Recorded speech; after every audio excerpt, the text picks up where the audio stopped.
Evangelho de Mateus, capítulo 22. Jesus lhes falou novamente por parábolas, dizendo: O reino dos céus é como um rei que preparou um banquete de casamento para seu filho. Enviou seus servos aos que tinham sido convidados para o banquete, dizendo-lhes que viessem, mas eles não quiseram vir. De novo, enviou outros servos e disse: Digam aos que foram convidados que preparei meu banquete. Meus bois e meus novilhos gordos foram abatidos, e tudo está preparado. Venham para o banquete de casamento. Mas eles não lhes deram atenção e saíram, um para o seu campo, outro para os seus negócios. Os restantes, agarrando os servos, maltrataram-nos e os mataram.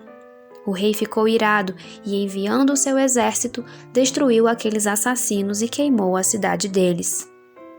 Então disse a seus servos: O banquete de casamento está pronto, mas os meus convidados não eram dignos. Vão às esquinas e convidem para o banquete todos os que vocês encontrarem.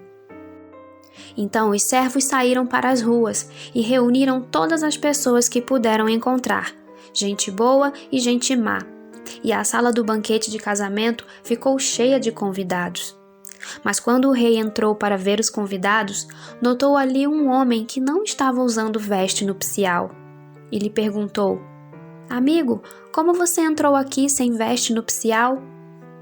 O homem emudeceu. Então o rei disse aos que serviam: Amarrem-lhe as mãos e os pés e lancem-no para fora, nas trevas. Ali haverá choro e ranger de dentes, pois muitos são chamados, mas poucos são escolhidos. Então os fariseus saíram e começaram a planejar um meio de enredá-lo em suas próprias palavras. Enviaram-lhe seus discípulos juntamente com os herodianos, que lhe disseram: Mestre, sabemos que és íntegro e que ensinas o caminho de Deus conforme a verdade. Tu não te deixas influenciar por ninguém, porque não te prendes à aparência dos homens. Dize-nos, pois, qual é a tua opinião? É certo pagar imposto a César ou não? Mas Jesus, percebendo a má intenção deles, perguntou: Hipócritas, por que vocês estão me pondo à prova?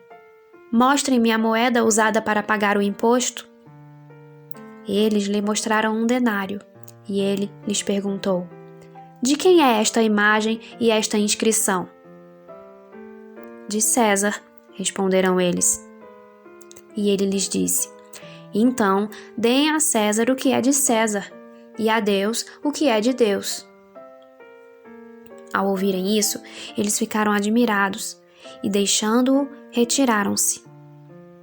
Naquele mesmo dia, os saduceus, que dizem que não há ressurreição, aproximaram-se dele com a seguinte questão: Mestre, Moisés disse que se um homem morrer sem deixar filhos, seu irmão deverá casar-se com a viúva e dar-lhe descendência.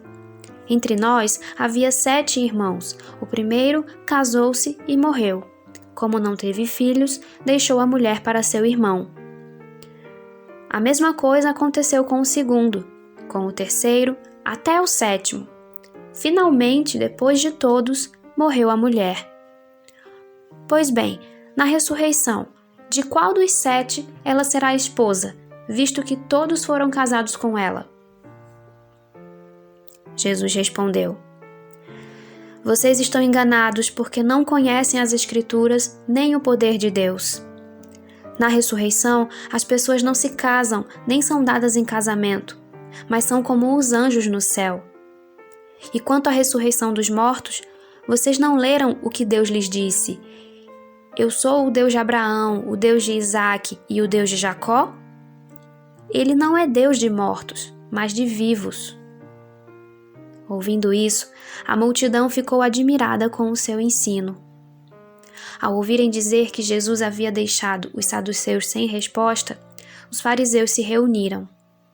Um deles, perito na lei, o pôs à prova com esta pergunta: Mestre, qual é o maior mandamento da lei?